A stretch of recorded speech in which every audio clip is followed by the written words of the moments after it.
Hey everyone, Dogen here. So I'm making this quick video to clarify a few things regarding nasality in Japanese, specifically with my Japanese. And apologies for the different looking setup. I recently had these sound curtains installed to kind of get rid of the echo in my room. Sometimes that echo gets quite loud and it wakes up the kids next door. And this also helps a little bit with the sounds that come into the room from the outside, but I digress. Yeah, please ignore this. So nasality in Japanese. Some of you may or may not have seen this, but on the most recent video that I put up on YouTube, it was a sample clip from the Patreon lesson on the exercise on improving general pitch accent in Japanese.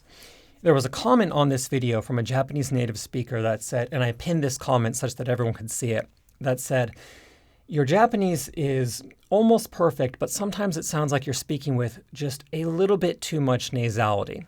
So I'd like to kind of unpack the quick response that I gave to him in detail here on Patreon, such that everyone can learn from my bad habits. So I think that there are three main reasons why I sometimes speak Japanese with a little bit too much nasality. And I think that the first reason is, and I think that this is probably the main reason, but when I do characters on YouTube in my comedic videos, I sometimes will intentionally do a character that has a voice in a certain way. So like when I did the 10 Japanese in 10 years video when like half the dialogue in the video was loan words, I spoke in a very intentionally low voice to kind of mimic the typical Japanese salaryman. So it was kind of like, "Ah, Yamamoto-san, long time no see desu. どうですか, 最近?" So that's lower than my normal voice. And again, I do different voices for different characters in my videos. And one of the voices that I do is this kind of intentionally high nasal voice.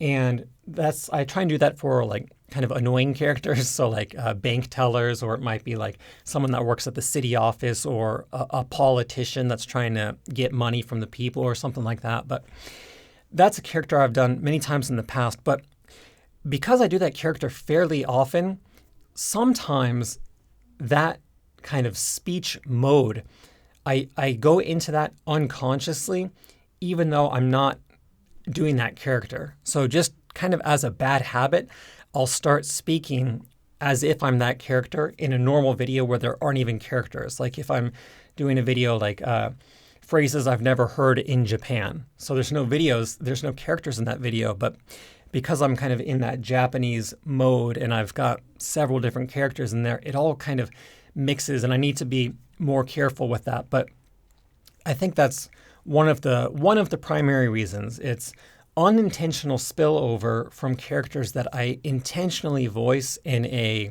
very nasal manner. And I think the second reason, and I don't know, this might be as large as the first one, it might be even larger, but I think these are the primary two reasons, is that when I started learning Japanese vocal placement, before learning about Japanese vocal placement, and I've talked about this in the past, I would do an intentionally very low textured voice to add character to my otherwise very simple comedic videos. So I would speak like, 今から日本語の講座を行います. Sorry, I'm kind of stuffed up right now, but somewhat like that. But after I learned about Japanese vocal placement and I learned that it's not proper to speak Japanese from the chest, I tried to eliminate that completely and change the way that I spoke in my comedic videos. But I think what might have happened is I might have overcorrected a little bit and started speaking too much from my nose. So what used to be entirely from my chest, rather than just keeping that mostly here, it went a little bit too high. So I started speaking a little bit like this, a little bit from my nose. So that combined with the fact that I also intentionally do nasal characters sometimes, I think those are the two main reasons why sometimes, including on my phonetic lessons, when I do example words, sometimes my Japanese sounds a little bit too nasal. And the third reason, I don't know if this is just me making excuses for myself, but I recently came down with very, very bad allergies. Hay fever, that was actually the impetus, the reason why I created the allergies in Japan video. And for those that are on Patreon, you may or may not remember, but 3 or 4 months ago, I had to create videos in a different way where I would read off of my computer because I couldn't speak for more than like 15 or 20 minutes at a time without having these really bad coughing fits, and the coughing would come from mucus that was coming from my nose down into my throat. But anyway, I developed very bad hay fever, and it's never really gone away.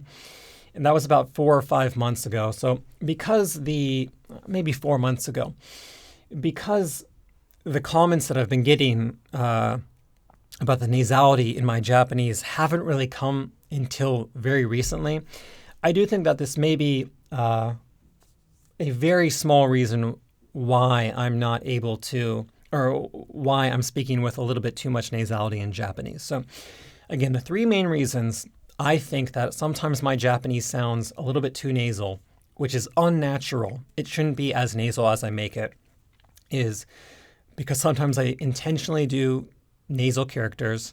2, because I think I'm, overcorrecting for poor vocal placement in the past, and 3, because of these very, very bad allergies that I've developed that haven't ever really gone away.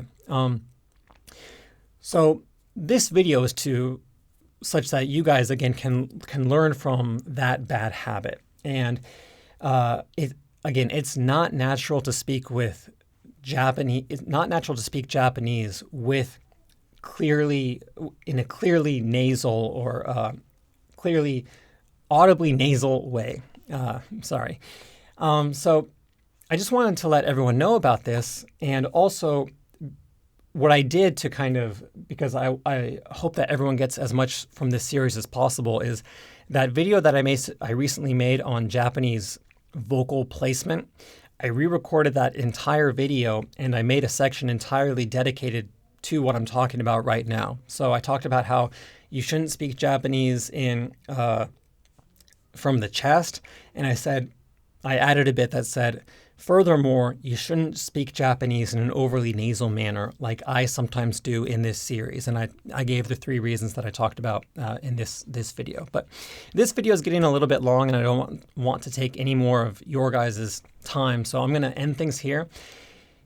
By the time that this video goes up, the Japanese vocal placement clarification video, the new version of that should be up, and in the relatively near future, I'll also be correcting a couple of the small clips from the 2 videos that are included in that video. So that was a fair amount of information, but if you guys have any questions with regards to this topic, feel free to let me know. And again, I hope that everyone can learn from my bad habits. This is something that I'm going to be actively trying to fix going forward.